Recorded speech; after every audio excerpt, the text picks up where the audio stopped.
I was thinking about it. I think schools are getting it wrong. More specifically, jazz programs. But when I say that, I don't mean every jazz school or every jazz teacher, but I think a lot of them. I think it's a lot of them. So a lot of times my friends in the jazz community will tell me that I need to check out some new singer. And so I'll go to my Spotify or whatever, or iTunes, and I'll look them up.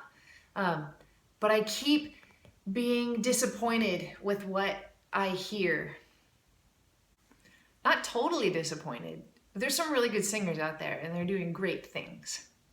But there's one thing about these albums I'm listening to is really starting to get under my skin. All right, so this is what I hear all the time. You can imagine a singer and they've just gotten through with the end of the head of the tune, so they're coming around to the end. They're singing with their band, you know. I like it, how about you?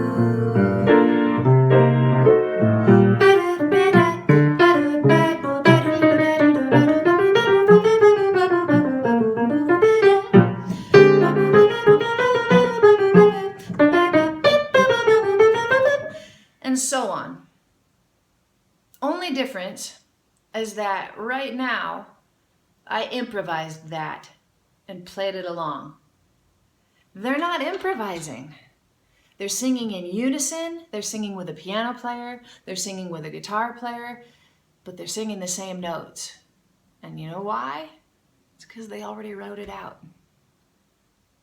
So what I'll typically do when I'm listening to the album is I'll listen to that song and then probably after that little solo section is over, another instrumentalist will take a solo and then maybe another one, and then it's the end of the tune. So I kind of skip ahead and I think, well, maybe on the next up-tempo tune, maybe I'll hear the singer improvise, and then it doesn't happen, and then I'll go to the next one and it doesn't happen. And I'm not saying that all singers are doing this, because they're not. There's some great singers out there that know how to improvise. But I'm kind of talking about the new singers, the ones that haven't been out of college very long. And it's happening a lot. I've seen it a lot recently, and it's kind of hurting my heart. I'm thinking, why aren't these singers learning to improvise? Now, I'm not saying there's no place for a written out solo. There absolutely is. Transcribing is a thing, and it's a thing that we should all do as musicians to get better. I'm actually going to show you the place for transcribed solos in my house. They're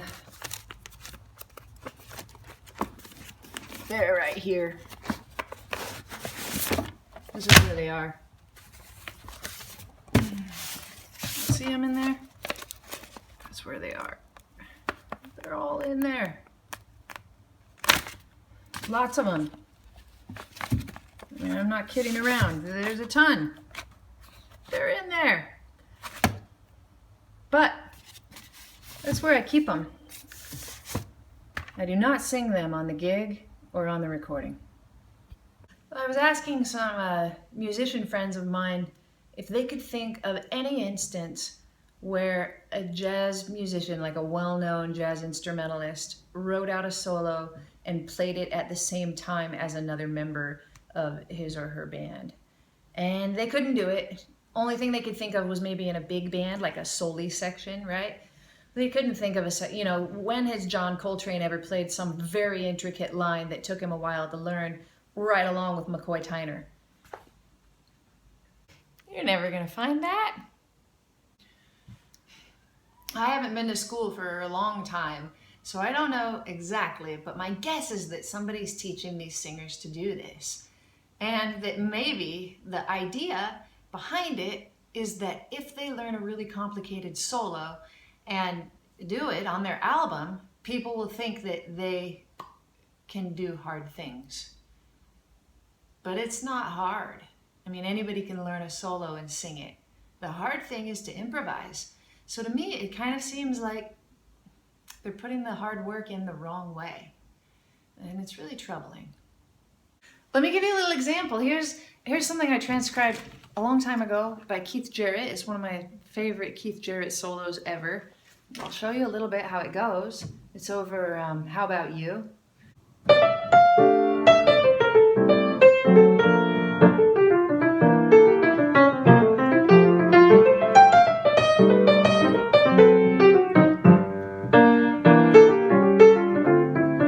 Like that.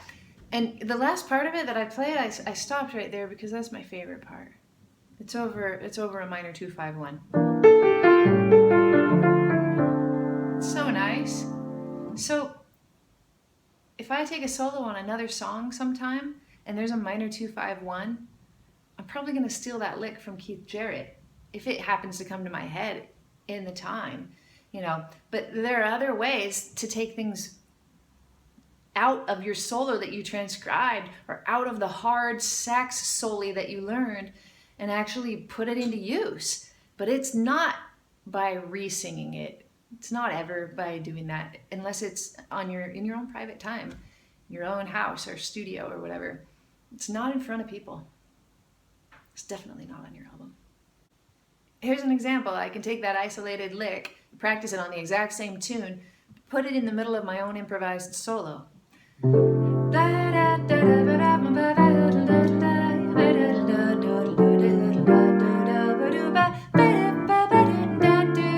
There it was, right? I just slipped it right in. You can do that, bits and pieces. Miles Davis said nothing is ever original, everything is just well stolen, right? He's right. You can't steal the whole thing at the same time. Maybe it wasn't Miles Davis. Somebody said it. As a singer, you can't get a free pass. I don't want to be that singer. I don't want a singer with a free pass to do something that instrumentalists never do. We don't need one. We can do everything they do, and we can do it cooler because we have a voice. Of course, this is just my opinion. I might get a little flack from it, and that's okay. It's all right. I want to discuss stuff. If it opens up a discussion, I think that's good.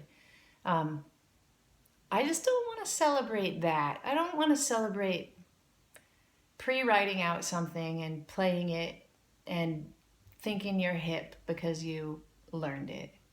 It's not enough. Jazz is special.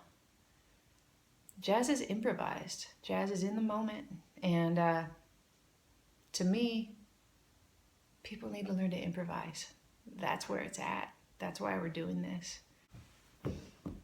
In conclusion, my advice to educators and to singers, learn to improvise. Take the time. Don't be afraid. Teach your students how to improvise. And I'll do it too. I'll make my videos and do the best I can to spread the word. We improvise. We sing jazz.